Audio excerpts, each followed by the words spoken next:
So hey everyone, it's Lexi. So we are approaching midterm week. So a lot of you have been asking me a lot about grad school and all that. So I thought I would kind of do a my top 5 studying tips that I've learned. I'm a graduate student, so I know what I'm doing. I have 2 degrees. I have a Bachelor of Arts in Anthropology and a Bachelor's of Science in Biomedical Engineering. So you can see I'm well-rounded in different types of studying and material and all that. So without just a disclaimer, these are tips that work for me. They may not work for everyone, so just kind of just remember that when you're watching this. These are tips that work best for me. So without further ado, let's get started. So my first tip is to get rid of any distractions. So when you sit down, it's important, when you sit down to study, it's important to make sure that you are in a good environment. For me, that means studying at my desk, with no music, no TV, no background noise. I always put my phone on silent in a different room so I don't have the distraction and be let's take a 50-second break and look at Instagram and all that.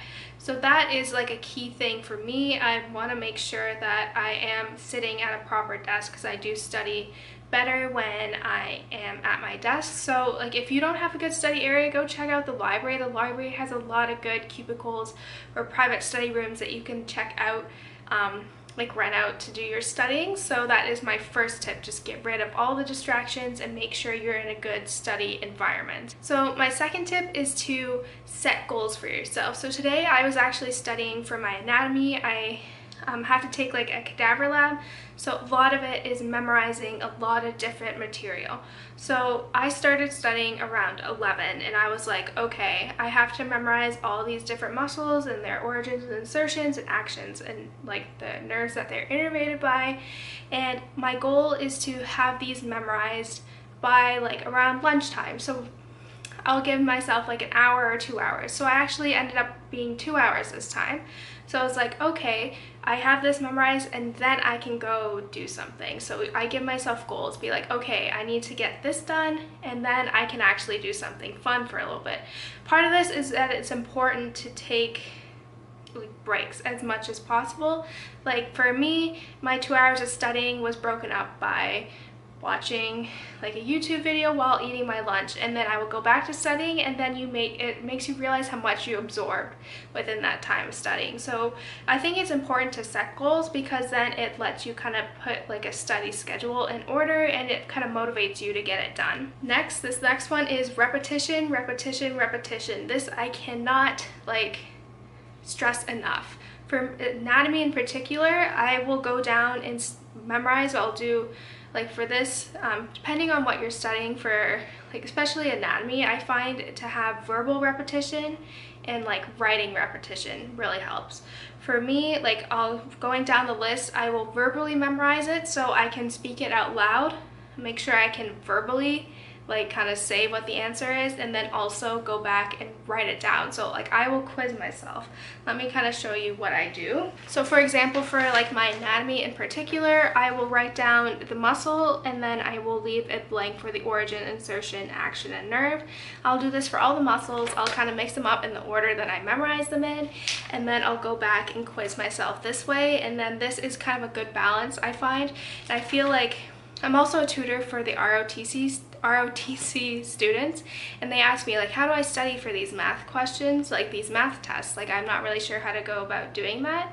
So for me, when I would study for math, I would find key, for math, it's basically, if you break it down, it's essentially the same problem that follows the same pattern. So what you want to do is kind of go over all your notes and what your teacher has emphasized and try to find example problems in your textbook or online, and then go through and keep doing those problems until it becomes second nature and you understand the patterns for math. So this is probably the key part in studying, is just staying up with it, doing it over and over again. It might get obviously it's going to get repetitive, but that's what works best for me. And I find that one student in particular, he was getting F's on all his quizzes, and then we worked on that study method together and he got a B+ on his exam. So it does help. So just repetition, repetition, repetition. So tip number 4 is to use outside tools, whether it be like Quizlet. I never actually use that, but I know a lot of people find it helpful. And I also like to use, especially for anatomy, I have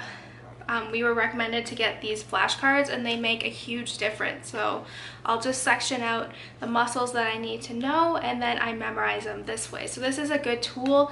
There's also a lot of different anatomy apps that you can get that are helpful with kind of finding these muscles and making sure you can identify them. And also, if you have either like a tablet or like an iPad, there's one app in particular that I really like, and it is OneNote, which is a Microsoft app, and it's essentially you can upload PDFs or Word files or PowerPoints to your thing. So you can have, like, I'll show you like a little clip of it, but especially for human anatomy, I upload the files to here, like I save it as a PDF, and then I upload it from my computer, and then you can sync it to whatever computer or iPad or tablet that you're using, and then you can go through. So I will write down, like, go through and quiz myself this way. This is a really good tool. It's also better for your pocket because you don't have to keep going through pieces of paper. And also, kind of going along with this is using outside tools is to create a study guide. This is really helpful. I find, like, for every exam, I always make sure I have a study guide, especially for math. I'll go through the formulas and like example problems so then I can refer back to it later. And it's really helpful, and it helps you keep on top of things and kind of focus on areas that it makes you realize what topics like you need to focus on more, and you can see everything all together. So I find kind of using outside sources and like for study, like for separate studying sessions or making a study guide is really helpful. So, and lastly, this is the key. So it's to manage your time wisely. So I've actually never pulled an all-nighter to study for an exam. I know I'm probably one of the few people who's done that, but I've always stayed on top of things, and it's always ended up being in my favor. So in like part of it is, so most midterms and professors will post the dates on the syllabus on the first day. So you can kind of plan and be like, okay, so I have 2 weeks before this final or midterm, and I can go back, and kind of 2 weeks is a good time to like work out your study guides, kind of start reviewing now. So come like test day, the night before, you can just kind of review everything and relax, because that's always been useful for me, especially for like my anatomy test. Like I had everything memorized the week before, so the week leading up to the exam, it was just review. So it was easier on me. I didn't have to stress out feeling, oh my goodness, I do not know this stuff, like I'm freaked out. And it ended up being in my favor. I actually got, I think it was 26.75 out of 75 on that exam. So I did well, and it worked out in my favor. So like another thing is, especially this kind of plays in with like projects or in anthropology, a lot of them were portfolios that were like the final for the exam. So like one of them was like you had to do reflections for exercises that we did throughout the year. So that was something that I kept up with as we did the exercises. So I actually finished my portfolio like after the last exercise because I kept up with that, and then I didn't have to worry about it for the rest of the week, and I could focus on my other engineering classes then. So part of it is just managing your time well and knowing when you can get yourself done and setting goals to get that done by. So you see how that creates like a nice circle of goals and time management. So I cannot stress enough time management. Always kind of, I know for me, like if I had a like usually if it's just like a regular test, I always would study like either a week or 5 days before, but for midterms, because it does cover a lot of material, maybe start like 2 weeks preparing your study guide and then study, and then make sure you know the material either like 2 to 3 days before the exam, so then you can just review and study and not be stressed out at the end, like the night before. So that's it, guys. I hope you kind of enjoyed this video.